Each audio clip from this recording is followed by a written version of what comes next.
Welcome.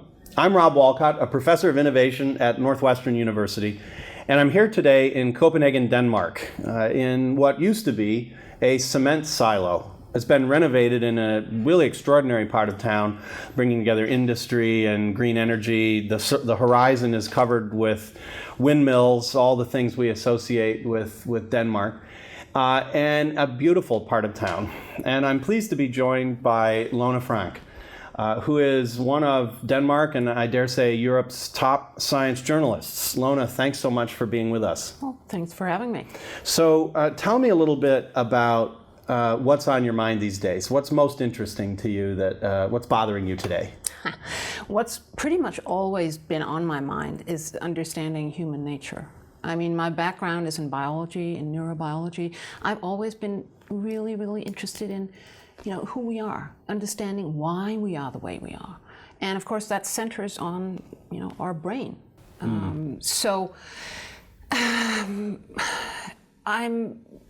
I've been interested in neurobiology, and I'm sort of becoming very interested. And that was your academic heritage, right? Yes, I have a PhD in neurobiology. I left the field many years ago in the mid-90s, and I've been a journalist ever since. What I've read of your work, you bring a lot of liberal arts in. I would assume that you're a fan of STEM, science, technology, engineering, math, but maybe also STEAM.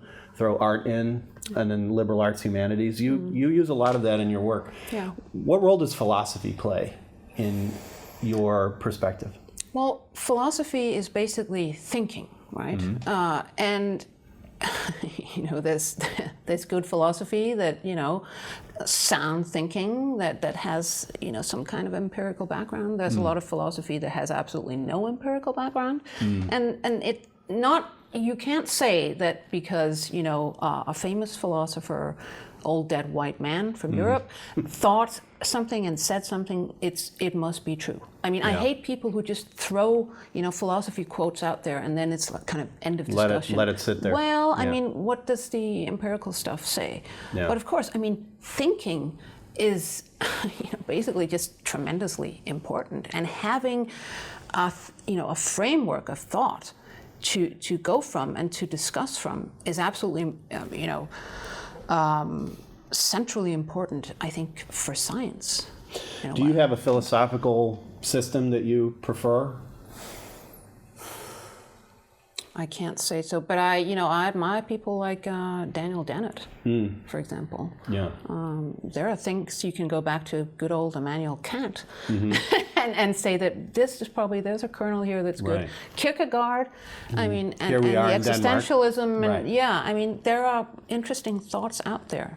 I was just thinking about Kierkegaard. In fact, on the plane here, I was watching the movie The Circle. I don't know if you've seen it. I'm a fan of science fiction, but I try my best to not let it get in the way of actual science. Yeah. But The Circle, I don't know if you've seen it, but it's about a scenario where a Google, Facebook sort of company. So it's a Dave Eggers book. Promulgating this notion of. You read the book, Yeah. Great. Yeah. So you have more insight than I certainly do. But I thought of Kierkegaard while I was reading or watching that, because he said in various ways, live your life as if God is watching. Yeah. So now, in a sense, we have the possibility that somebody's watching all the time. Likely not God. Right. But I don't believe there is one, so probably. Well, that's another discussion. Yeah. So what about what we're learning about the brain, about neuroscience, says about how our perspective of ourselves and each other might change the rest of the century? Well, what I would say about that whole topic, I mean, we are still scratching the surface of, trying to understand the brain. If you talk to neurologists, talk to neuroscientists, they will tell you that, we actually don't know very much. It might seem to the lay public from all they read in the papers that we know an awful lot, but it's actually not very much. But just getting, deeper and deeper insight into our own mechanics, so to speak, how we function. I mean, I think that is one of those, you could call them scientific revolutions, where we get from one look at ourselves to another. I mean, I think we are on the way to, not talking about a soul anymore, or even Well, this is the self Cartesian or- dualism, and yes. we've vanquished that multiple times, but it Well, it continues really to come comes back all Yeah. the time. But I think that, deeper and deeper insight into the brain, how it works and why it works, and combining that with evolutionary understanding of how it evolved and why, will sort of change our view of ourselves to, you could call it a radical biological view of yourself. Lorna, what's science saying to us about what the self actually is? So one of my colleagues at Kellogg, he was at Caltech, and he has a lab in New York, Mohan Surf, he explains that there are multiple selves inside, perhaps, fighting for dominance at any given time or playing different roles. Yeah. So is it incorrect to believe that we have one self and we're in control? I absolutely believe that is incorrect. So how do you answer this question? What does it feel like to you? I think it's very obvious from all sorts of neuroscience that we don't have one self. Neuroscience is dismantling the old notion of there is a core self in there, a little homunculus that's sort of in charge. Yeah. No, there isn't. There is the state of your brain, or rather the states of your brain, and you are different people, in fact, depending on what you do to yourself. And at one given moment, I mean, yes, we have what we feel is the conscious self, but that's made up of an awful lot of stuff that goes on in the subconscious or the unconscious. And something is, put up there on the conscious level. We don't know what's going on back there and why this is coming up, not, another self, if you would. And I think the Thomas Metzinger, for example, the German philosopher, has, he's written a lot about how we in fact are selfless. It's an illusion that the brain creates. When you say selfless in Metzinger's perspective, you mean we do not have an identifiable, isolatable self? No.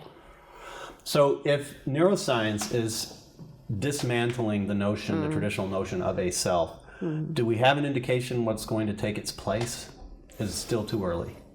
I think, it won't change anything on the subjective side of things. We will still feel that we have this self and that we are in control. We don't feel the unconscious, but we will know probably more about the brain processes that bring about this feeling of the self. So it's a way of, we are in fact, with a lot of neuroscience, what we're getting is another kind of superego. We will know more about who we are, and we will sort of see the strings of Geppetto up top. Yeah, doing the, yeah. So if neuroscience is, in a sense, obliterating the self, and we recognize that we're a set of systems that has a subjective experience, there's another wrinkle coming, and that's cybernetics. Yeah. That's artificial intelligence, other sorts of cognitive enhancements, sensory enhancements.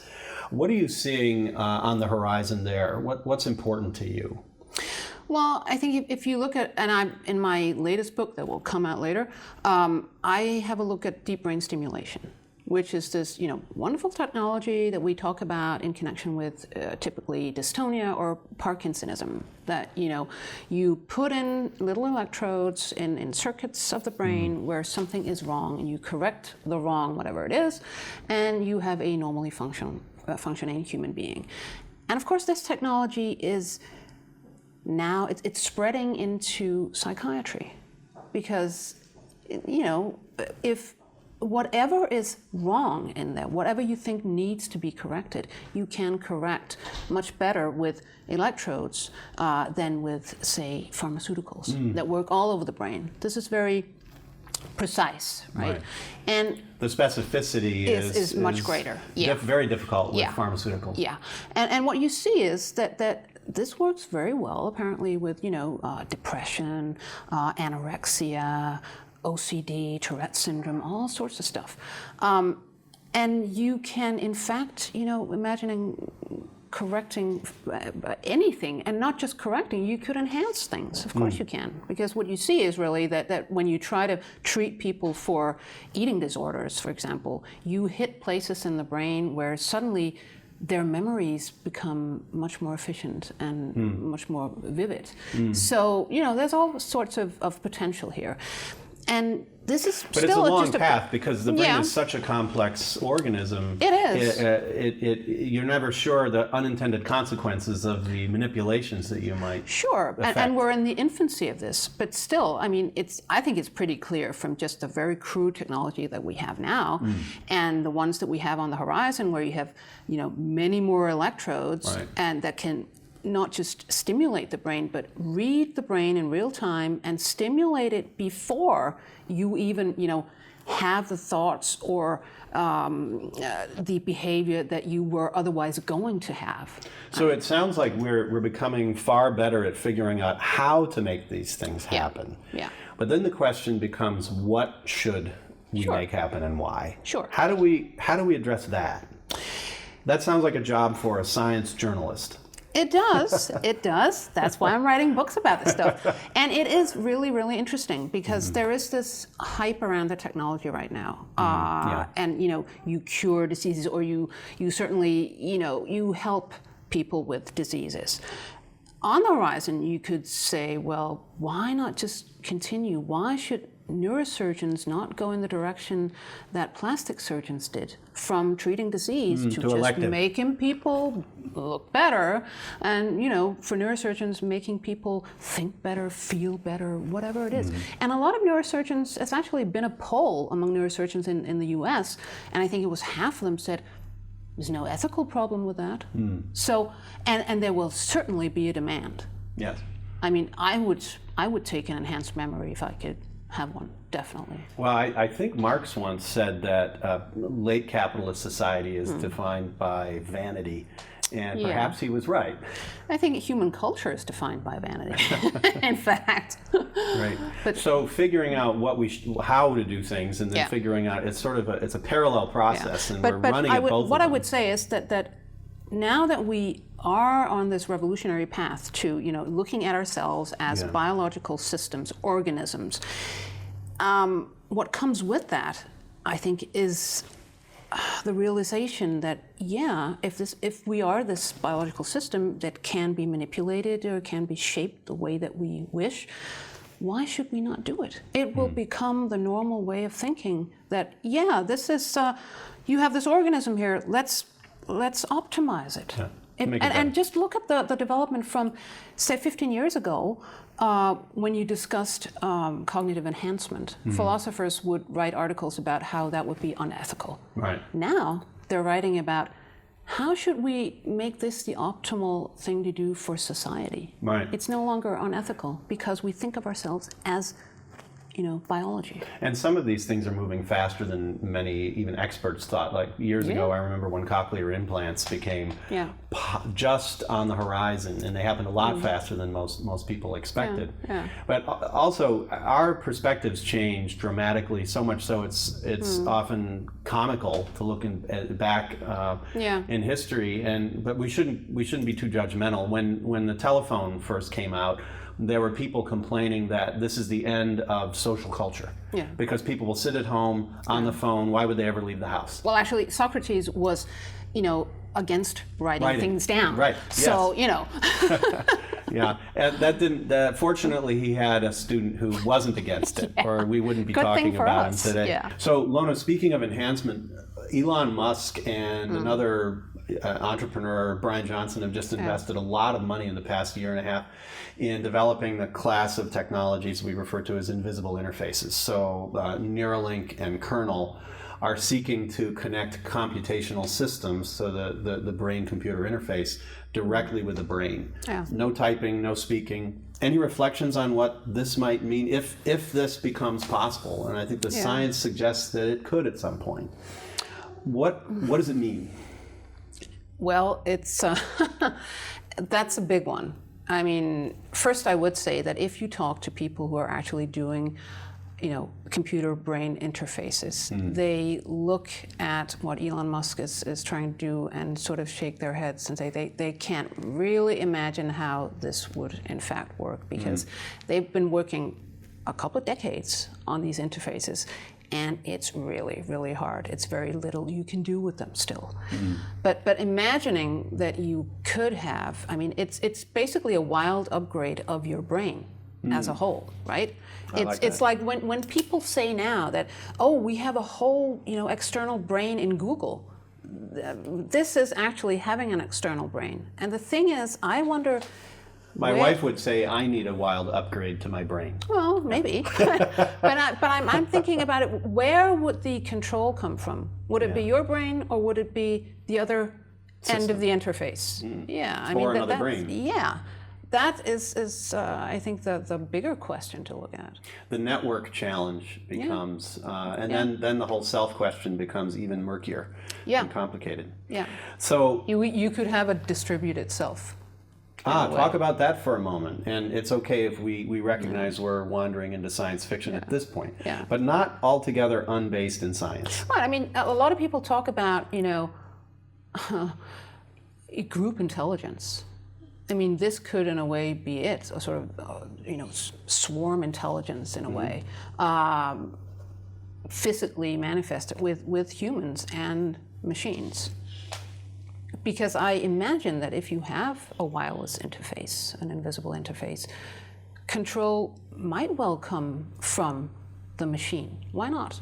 And if you hack into a human brain, you probably would hack into the subconscious, right? And so instead of you having something served up by just your brain and what's in there and all the calculations that go on in the subconscious. Your cerebellum might be interacting with these systems, the other parts of your brain. I mean, all the circuits in our brain that make up the unconscious. If that was the interface, you would have no idea whether it was you or somebody else thinking for you. So you have set up one of my favorite questions, one again that won't be answered perhaps ever, and that is free will. If we do not necessarily have an identifiable, isolatable self, that questions the notion of free will. This notion of being part of a network, which we already are, our interface is a little different than what we're talking about. What's your perspective? What is science telling us about free will? Well, I would say that I'm on the side of Sam Harris and others that would say we don't have free will. Certainly not in the old notion of you could choose whatever you wanted. If your brain is a physiochemical system, it can't go from one state to any other kind of state. So does that mean you're actually saying that they're not altogether against free will? It's a path dependency. No, I would say there isn't free will. I mean, what we feel is our free will is still what comes out of. It feels like it comes out of the blue, right? I'm going to do this or I'm going to do that, and it really comes from your unconscious. Your brain serves you up something after it has, played around with what are the possibilities here, what are my experiences, what should we probably do, this is what I want, I want coffee today, or whatever it is.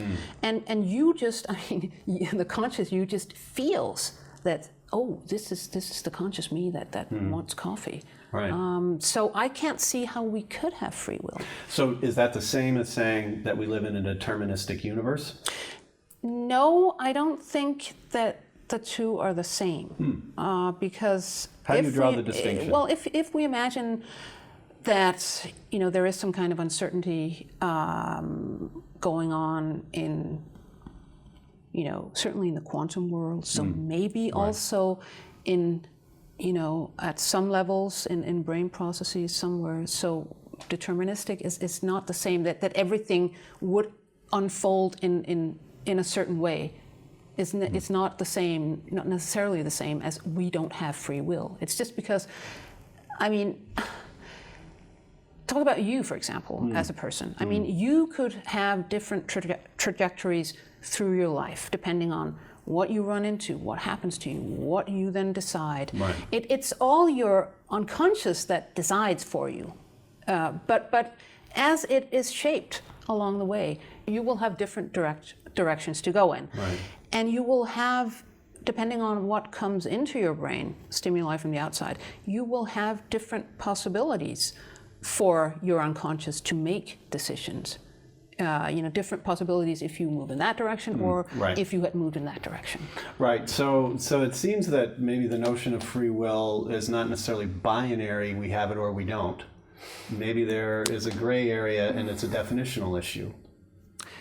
Well, I think, philosopher Patricia Churchland would say that we have degrees of will, degrees of free will.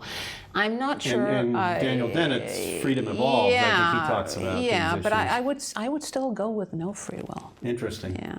So, Lona, now I'd like to ask what is important to you.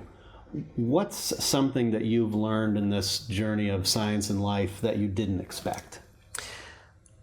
I would say that I've really learned in my own life that knowing more about your biological machinery, knowing more about your brain function, your own personal genetics, actually makes a difference in your life.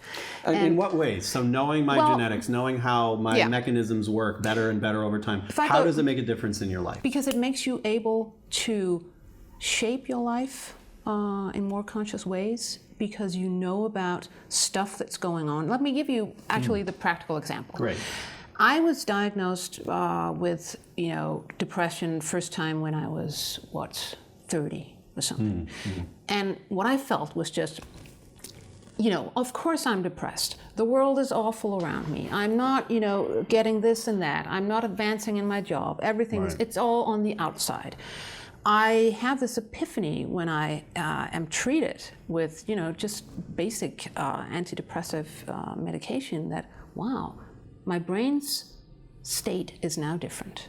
I feel kind of ecstatic. I feel actually quite happy. My circumstances have not changed at all. Right. So that set me on the journey of, looking at, if we know more about our brains, could we actually, treat ourselves differently?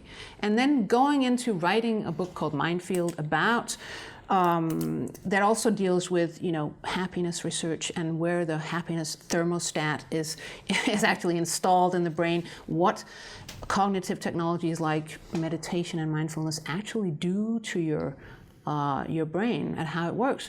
And then later going into writing a book called My Beautiful Genome, dealing with what are the genetic underlying mechanisms of how your brain is set. And learning that I have all these very sensitive genetic variants that make my brain more, you could call it sensitive to a lot of stimuli, and thus give me a higher risk of depression. Well, just knowing this stuff and knowing what it means for my frontal cortex and how it's not very able to suppress negative stimuli from the amygdala, that makes me able to think differently and to, in fact, quiet my amygdala down by thinking. It's using metacognition. Because you're aware of the mechanism. I'm aware of the mechanism, work. and that makes me think differently about myself. And that has actually created a huge difference in my own life. So, Lona, I buy your premise that knowing more about how our biological mechanisms work can make us more effective and live better lives. But you have the blessing, you followed the blessing of spending a lot of time on these issues. Most people don't have that kind of time. They don't have the background that you have. What do you recommend for the public in general? What can help them benefit from this science? Well, I would say that one of the best means to really feel changes in yourself is meditation, mindfulness, if you do it, right, and if you do it in earnest. I'm not a Buddhist or, completely decouple it from any kind of religion or philosophy or whatever. But, look at it as a cognitive technology. And go and seek out what is there, what kind of information is there on what it does, and see what it can do for you. So one path is meditation, and there does seem to be science that validates that there's real value. Yeah. What else? Read fiction. Is what I'd say. I mean, that's certainly read your books. Right? Well, that would be okay, that would but that's be good. nonfiction, though. Right. Yeah. But I mean, I don't read much nonfiction outside of work. I mean, I read fiction. It's one of the greatest pleasures in my life, and it's a way of getting closer to human beings in a way that's just very pleasurable. I mean, you learn an awful lot about human thinking and human emotions and human relationships from just reading. And you learn in a different way than reading about these things in nonfiction science books. It's interesting you say that, because some of the leaders that I've had the privilege to get to know in the world, one of the things I discover, maybe it's a self-selection process, but they often tend to be people who have their expertise, but they also do a lot of reading of fiction. Admiral Stavridis, who used to run NATO military, he spends a lot of time reading fiction and actually recommends it for the people that work with him. If you had the opportunity to integrate one superpower to your system, what would it be?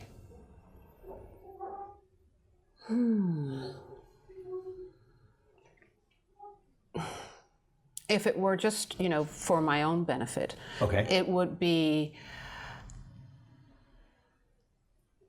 being able to, enhance emotions. Enhance emotions or control emotions? Probably, if you had, perfect control of your emotions, I think life would become boring. It would become like taking soma, right? Yeah. But being able to enhance emotions, I think would be, and because, we have very few, let's say, really, deep experiences of, let's say, awe, for example. And when you run into those very deep emotions, being able to, enhance them or just prolong them a little bit, I think that would be amazing. But it's unlikely that we could have a situation where we experience such emotions all the time. Yeah. Because then there's no contrast. And that's what I say about being able to control them. No, that would make life boring in a way. But just, having a little more awe, not having it for 30 seconds, but maybe 5 minutes. Great. Great. Lona, I ask that question fairly often, and you get a range of answers, some flippant, some serious. You chose one that is increasingly possible. Yeah, I'm sure it will be. Great. With, for example, deep brain stimulation or other kind of interfaces with the brain. You have a book coming out early next year called The Pleasure Shock. Yeah. How did you decide to follow this, the researcher Robert Heath at Tulane and his work with deep brain stimulation?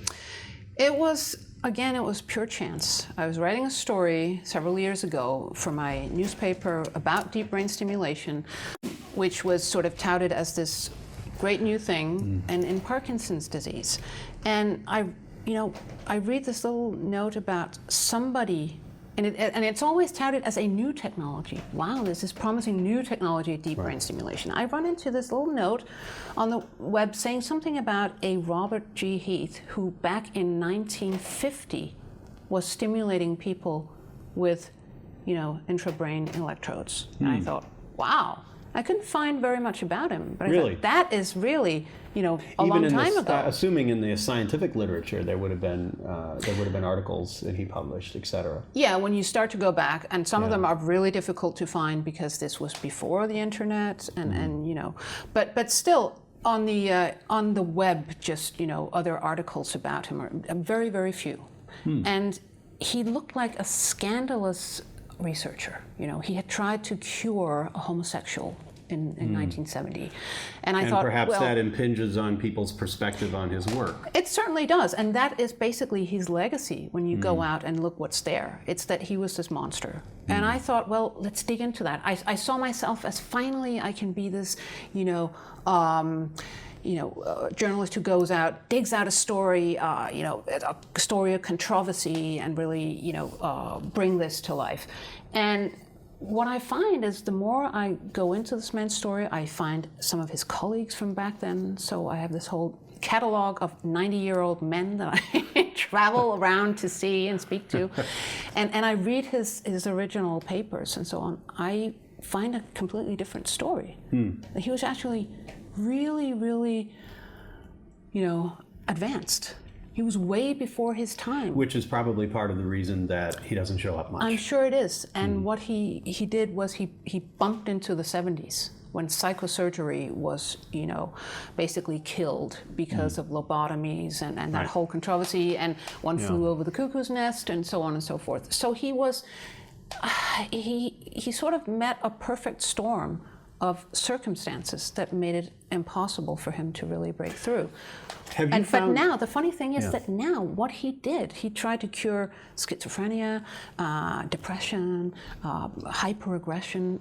All these kinds of things are coming back now, but people don't know about the story. And so when I tell researchers but do you know that this went on in the 50s and 60s, in fact, in New Orleans? No, never heard that. And so what does his work and your story say about where we might be going? I think it says that we might be going in a direction that wasn't possible when Robert Heath was working, because the brain was still a sacrosanct organ, and there was still a soul in there somewhere. It was a holy relic of some sort. Yes, you couldn't just manipulate it, right? Yeah. We have now come to a time and an era where manipulation is fine, it's okay with most people. So when we will see deep brain stimulation really, making a breakthrough, we will see people and surgeons using it for manipulating human minds in all sorts of ways. There's even, there are surgeons arguing that now that we know so much about how the brain deals with moral decision-making and morality, why not go out and use deep brain stimulation when people have moral pathologies? So if you have a pedophile, if you have a psychopath, can you whatever, solve the problem? Shouldn't we just solve the problem, is what some of these surgeons will actually write in papers. Your story reminds me of the early days of neural nets and how they were buried by the canonical GoFi, the good old-fashioned artificial intelligence methodologies of symbolic manipulations. And now what have we seen in the past few years, perhaps past decade or so? Neural nets have risen again. Machine learning is becoming the path. And we're seeing this happen again. Perhaps the complexity of these topics are such that some of these things look crazy at the beginning. And also we have, as you mentioned, this moral framework that we're evolving out of. One of my good friends whom I respect very much in her perspective, the breadth of her perspective, is Esther Dyson. And Esther said something to me last month in an interview, that she is not a human patriot. And I had not heard that term before, I admit. Are you a human patriot? I actually does it matter if we become a different species as a result of technology over the next 100 years or so? No. We are a very, very young biological species. So even if we don't, combine with technology in any way, we will evolve into something different. Evolution hasn't stopped at all. True, though it's much slower than the stuff that you're writing about. Yeah, sure. But it's not that we are just a snapshot of a species right now. What would be the reason that we should be, kept as we are, like, an insect in amber? That would be strange. So technology I see as just another step in evolution, in fact. We evolved the ability to create culture. That made us really leap forward, right? Now we create technology, we can combine with technology, we can make even greater leaps. I think it's inevitable. And it is just evolution. And the notion that we would keep ourselves the way we are today seems defeatist to me. It seems like we might as well just give up, and isn't that the purpose? One last question. Lona Frank's perspective on the future, in 3 words or less, hyphens are acceptable. Possibilities for betterment. Possibilities for betterment. Perhaps the future ain't what it used to be. Right. Perhaps we're on a really interesting path, and I would say... We could be. We have all the tools, in fact. The more that we understand about our own mechanisms and about human nature and where we evolved from, the more, and the limitations of, our way of being, the more we can transcend human nature. And I think that's possibly transcend human nature, Yeah, something I think that's we possibly the best we can do. arguably have been in the midst of for maybe since the agricultural revolution, perhaps since the rise of Cro-Magnon man 200 or so thousand years ago. Yeah. Human nature itself changing. Is that what you suggest might happen in the next 100 years or so, in the next 3 billion seconds? No, more that when we know about human nature, and we will know more and more, the more we can rise above it and say, you know, our moral thinking is not perfect, but we will now use our very large frontal cortex and think more about our moral decision making and actually make better decisions, for example. Lorna Frank, your perspective is optimistic and hopeful, and I think grounded in science, which gives me some hope. I hope that many people in the world who are experiencing anxiety and fear about where some of these technologies are going will read your work and understand its import. Revolutionary path we are on the rest of the century. Perhaps we have the opportunity for a wild upgrade to our brains and this crazy notion of group intelligence or group stupidity, as the case may be. Dismantling the self. When you were speaking, it caused me to reflect on the fact that we dismantled our position in the universe under Galileo, and perhaps we're doing this again. It's a concept that Moran Cerf talks a lot about, this notion that that our position in the universe shifted. We were no longer the center. Sure. And perhaps we recognize in the future that our self is no longer the center we thought it was. Meanwhile, we have no free will, but we can understand ourselves better and improve our lives and hopefully the lives of others. Lona, thank you so much. Thanks for having me.